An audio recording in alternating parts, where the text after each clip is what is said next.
Bonsoir, chers frères et sœurs. Bienvenue sur la Voix du Bon Berger TV. Avec l'évangéliste Akpachok Marcelin, président du Centre international d'écoute et de diffusion de l'évangile, CIEDEV. Dans notre émission précédente, nous avons parlé de pourquoi faut-il être prêt pour l'enlèvement du corps de Christ. Aujourd'hui, nous allons vous parler de comment il faut être prêt pour l'avènement de Christ. Prions le Seigneur. Père Saint, nous te bénissons, nous te louons, nous te magnifions de ce que dans ton amour, dans ta miséricorde, tu instruis tes enfants par ta parole. Viens et enseigne-nous ta parole au nom de Jésus. Amen. Comment est-ce qu'on peut être prêt au jour de l'avènement du Seigneur? Pour être prêt, il faut d'abord reconnaître que tu es pécheur, que nous sommes des pécheurs. Il faut reconnaître que nous avons tous péché et que nous sommes d'abord privés de la gloire du Seigneur. Nous allons voir cela dans le livre de 1 Jean, chapitre 2, verset 8, qui nous dit: si nous disons que nous n'avons pas de péché, nous nous séduisons nous-mêmes et la vérité n'est point en nous. Donc si nous disons que nous n'avons pas de péché, c'est nous-mêmes, nous nous faisons menteurs et la vérité n'est pas en nous. Et si nous ne sommes pas dans la vérité, alors comment est-ce que nous pouvons nous approcher de Dieu?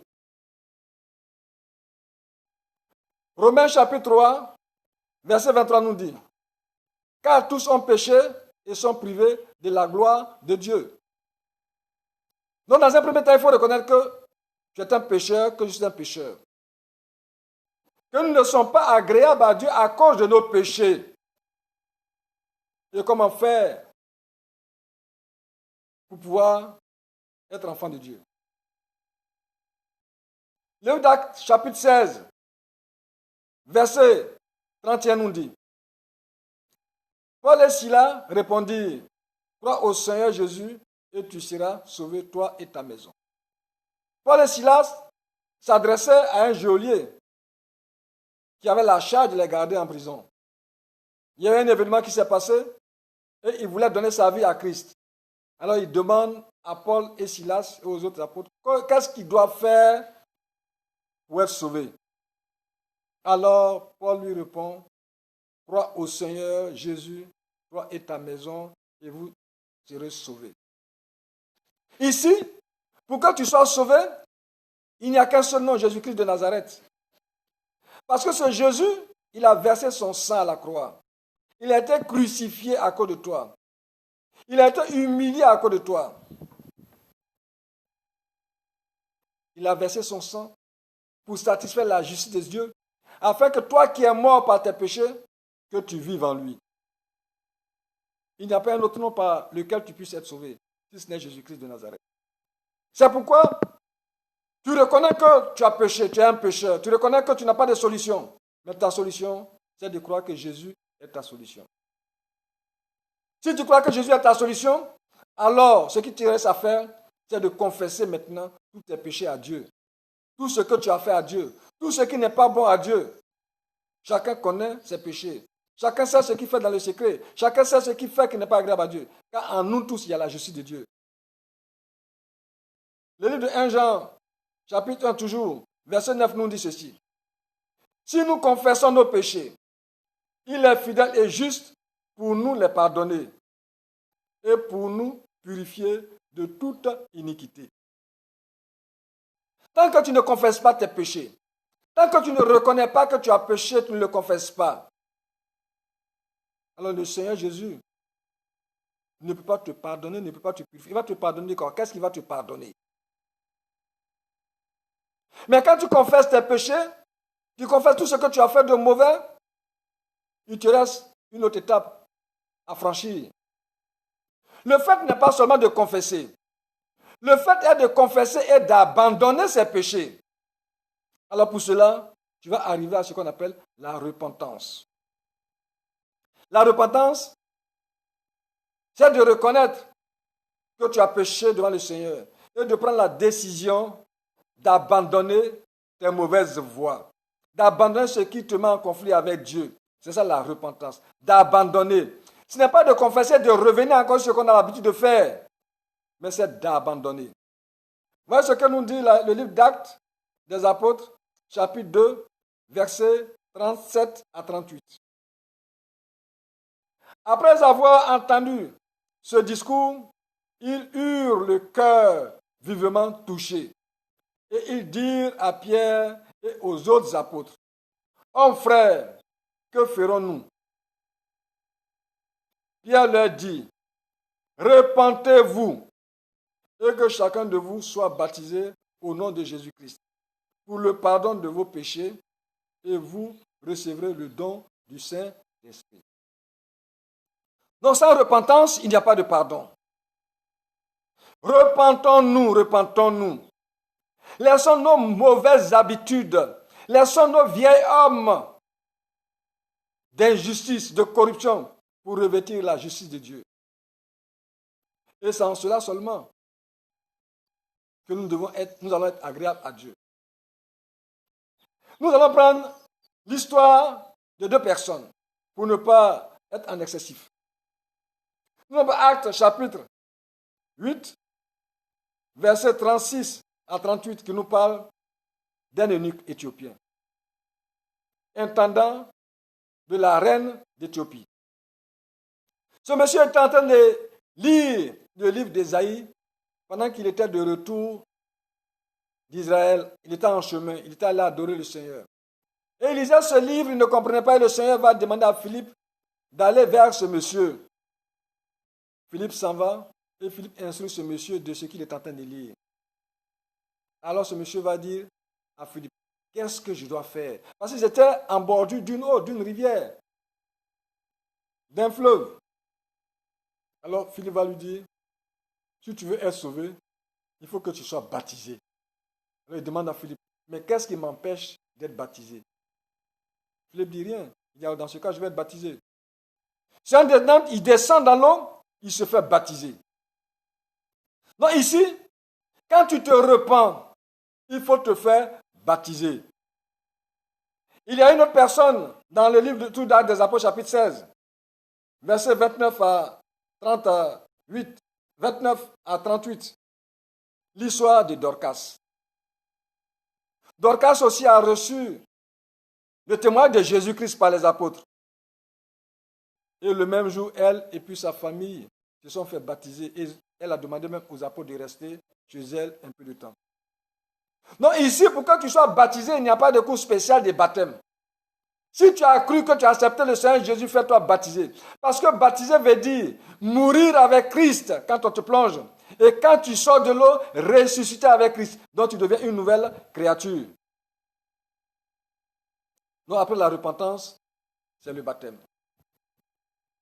Aussi, tu dois te poser la question de savoir de quel baptême, parce qu'il y a des gens aussi qui sont déjà baptisés. Ils disent, je suis baptisé. Mais de quel baptême as-tu été baptisé? On parle ici le baptême. Baptisé veut dire plonger totalement dans l'eau et ressortir de l'eau.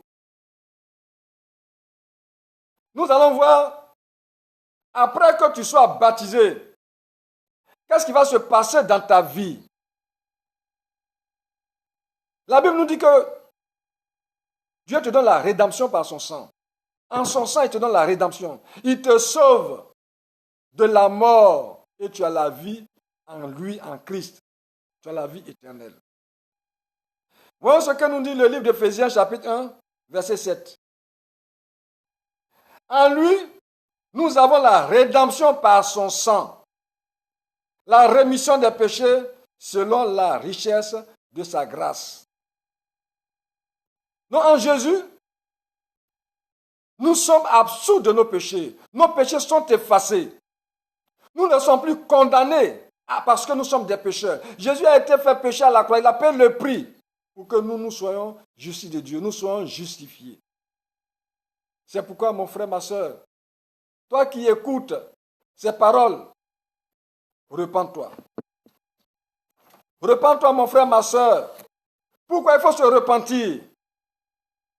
Parce que dans la repentance se trouve la justification.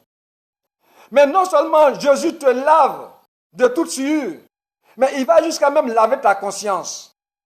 Nous allons voir cela dans le livre d'Hébreux, chapitre 9, verset 13 à 14, qui nous dit: Car si le sang des taureaux et des boucs et la cendre d'une vache répandue sur ceux qui sont souillés sanctifie et procure la pureté de la chair, combien plus le sang de Christ, qui par un esprit éternel s'est offert lui-même sans tache à Dieu, purifiera-t-il votre conscience des œuvres mortes afin que vous serviez le Dieu vivant?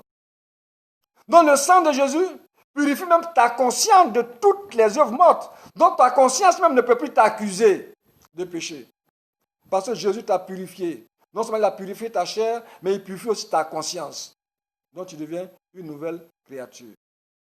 Aujourd'hui, si tu t'es repenti, si tu as accepté le Christ comme ton Seigneur, ton sauveur personnel, tu t'es fait baptiser, ben ce que la parole de Dieu dit, tu deviens une nouvelle créature. Nous allons voir cela dans le livre de 2 Corinthiens chapitre 5 verset 17 qui nous dit: Si quelqu'un est en Christ, il est une nouvelle créature. Les choses anciennes sont passées, voici toutes choses sont devenues nouvelles.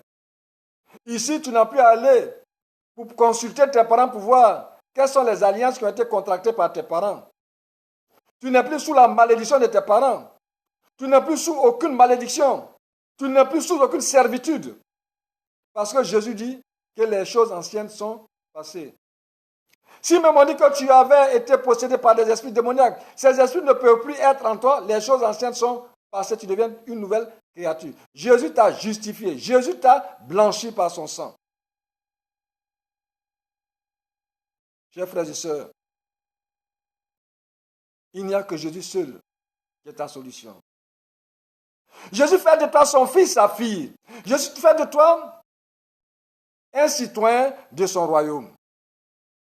Nous allons voir dans l'Apocalypse chapitre 1, versets 5 à 6, ce que la Bible nous dit. Et de la part de Jésus-Christ, le témoin fidèle, le premier-né des morts et le prince des rois de la terre, à celui qui nous aime, qui nous a lavés de nos péchés par son sang et qui a fait de nous un royaume des sacrificateurs pour Dieu, son Père. À lui soit la gloire et la puissance au siècle des siècles. Amen. Donc ici, dans le royaume de Dieu, tu es un sacrificateur. Tu es prince dans le royaume de Dieu. Donc ici, le sang de Jésus, non seulement te sauve, mais tu as l'opportunité d'être sauvé.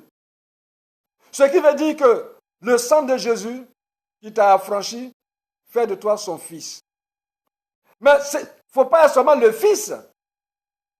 Parce qu'ici, en acceptant que tu es pécheur, en reconnaissant tes péchés, en te repentant, en te faisant baptiser, Jésus-Christ t'a lavé, mais tu deviens un enfant. Parce que c'est la nouvelle naissance. C'est une nouvelle naissance maintenant que tu viens d'avoir. Mais quand on est enfant, il faut bien pouvoir avoir la nourriture nécessaire pour grandir. Parce que même un enfant peut mourir. Donc, ce que Jésus veut, ce n'est pas que tu meurs, mais c'est que tu vives en connaissant sa parole. En venant à lui et apprendre à le connaître, pour que tu ne sois plus au lait. Parce qu'actuellement, tu vas recevoir la nourriture, qui est le lait spirituel. Mais il faudrait que tu aies la nourriture solide pour que tu sois un homme affermi. Tu sois un être affermi. Tu sois affermi dans le Seigneur. C'est pourquoi, chers frères et sœurs, nous vous invitons à suivre les émissions sur la voie du Bon Berger TV. Le prochain thème que nous allons traiter est celui qui sera justifié. Celui qui sera justifié. Est-ce que tu seras justifié le jour de l'enlèvement? Alors si tu veux être justifié, alors viens pour suivre les émissions sur la voie du Bon Berger TV. Pour être non seulement né de nouveau, mais que tu puisses aussi grandir spirituellement. Que le Seigneur, dans sa miséricorde, vous garde, vous protège et que nous puissions nous revoir à la prochaine émission au nom de Jésus. Amen.